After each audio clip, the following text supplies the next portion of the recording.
Why cycling is more important than walking? Hello guys, नमस्ते। आज मेरी वीडियोस पे मैं आपको एक चीज़ समझाने को चाह रहा हूँ कि मुझे साइकिलिंग क्यों पसंद है एज़ कम्पेयर टू वॉकिंग। देखिए, जब आप चलते हो ना, तो चलते चलते आप लाइफ के कोई सिचुएशन पे पहुँचते हो, जो सिचुएशन पे आपको थोड़ा ज़्यादा वॉक करना पड़ता है, थोड़ा चलते हो, लेकिन उस पे आप अकेले अकेले ज़्यादा दूर चल नहीं पाते। नॉर्मली कोई जॉगिंग कर रहा हो या फिर उसका अच्छा स्टेमिना हो तो वो बहुत ही दूर तक पहुंच पाता है, डिस्टेंस कर पाता है। लेकिन एक डे टू डे वॉक जो होता है वो ज़्यादा डिस्टेंस तक नहीं होता। और जब हम ऐसे सोसाइटी में रहते हैं जहाँ पे हमें बहुत ही दूर दूर तक जाना रहता है या फिर हमें थोड़ा एक्सप्लोर भी करना रहता है, एक अच्छी हवाएं भी हम बहती रहें और हम टाइम भी स्पेंड करते रहें और उसके साथ साथ हमारा एक अच्छा वर्कआउट भी हो जाए, इस तरीके की मेंटालिटी रखने वाला इंसान साइकिलिंग करता है। साइकिलिंग करते करते हम पहुंचते कहाँ हैं? अपने जर्नी में वॉक करते हैं करते हैं करते हैं और आगे आगे पहुंचते जाते हैं। तो यह होती है हमारी ज़िंदगी की, लाइफ की एक कांस्टेंट जर्नी। अब जैसे कि ये रात हो गई तो आप वॉकिंग करोगे तो अच्छा लगेगा, आप साइकिलिंग करोगे तो अच्छा लगेगा, एक तरीके का शांत माहौल है। पर जब आपको इस ज़िंदगी में कुछ जानने का मन हो, कुछ समझने का मन हो, तो आप क्या कर पाओगे? आप उसमें शायद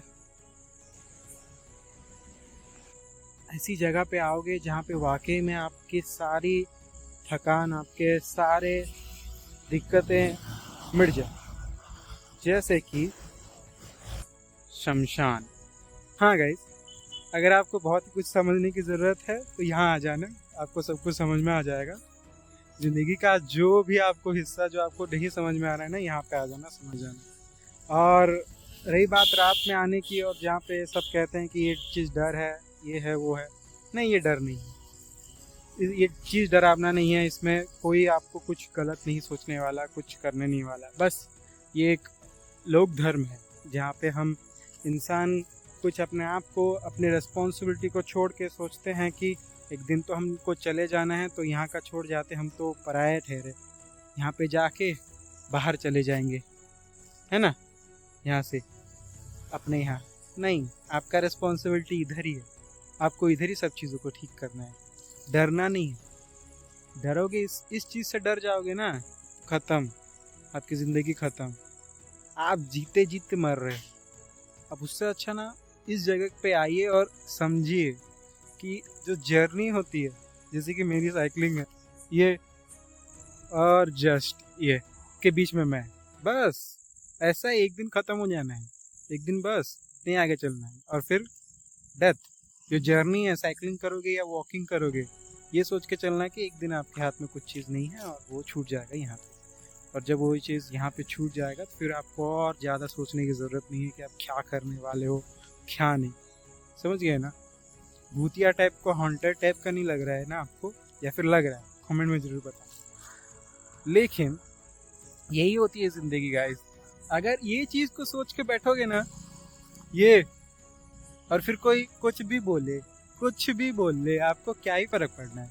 ले साला, हो गया सब कुछ ख़त्म, बर्बाद हो जाना है इधर जाके, ख़त्म। आईटी करो, एम्स करो, ज़िंदगी में कुछ एक बड़ा इंसान बनो, संदीप माहेश्वरी बनो, या फिर डॉक्टर बनो, या फिर आईएएस बनो, आईपीएस बनो, जो बनना है बनो, बस इसको याद रख के बनना। अच्छा लगता है आपको ना, ज़्यादा सीरियस नहीं लगता है ज़िंदगी।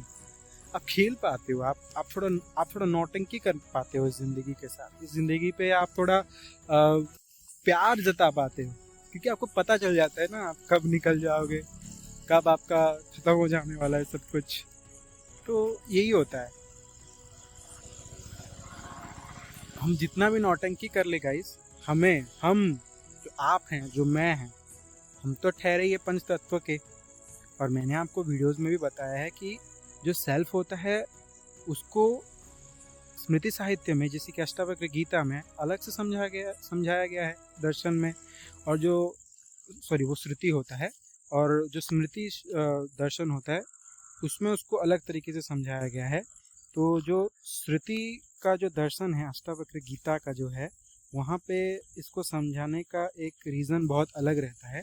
वहाँ पे वो समझाने की कोशिश करते हैं कि आप वाकई में क्या हो, और आप जानने की कोशिश कर रहे हो कि वाकई में क्या चल रहा है क्या नहीं। कोई कोई इंसान भी होते हैं जो कि आते हैं, आप ऐसा नहीं सोचना कि सब कोई इंसान होता है जो कि इसको जानना नहीं चाहता सेल्फ को। तो उसी तरीके से आप सही चीज़ों को पढ़ेंगे तो आपको पता चलेगा, इन सब से डर नहीं लगेगा। एक डॉक्टर होता है, पेशेंट को ट्रीट कर रहा होता है, उसको पता होता है कब क्या वो मर जाए, उसको पता भी नहीं होता कि वो कब मर जाए, शायद उसको थोड़ा थोड़ा चांसेस होता है कि वो सही हो जाए।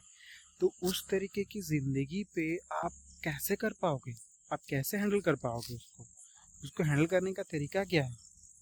आपने अपने हाथ पे भरोसा किया, वो डॉक्टर ने अपने स्काल्पल को उठाया, उसने सर्जरी किया, सब किया, और आखिर में उसने छोड़ दिया, क्योंकि सब उसके हाथ में नहीं है। वैसे आपके हाथ में, मेरे हाथ में नहीं है।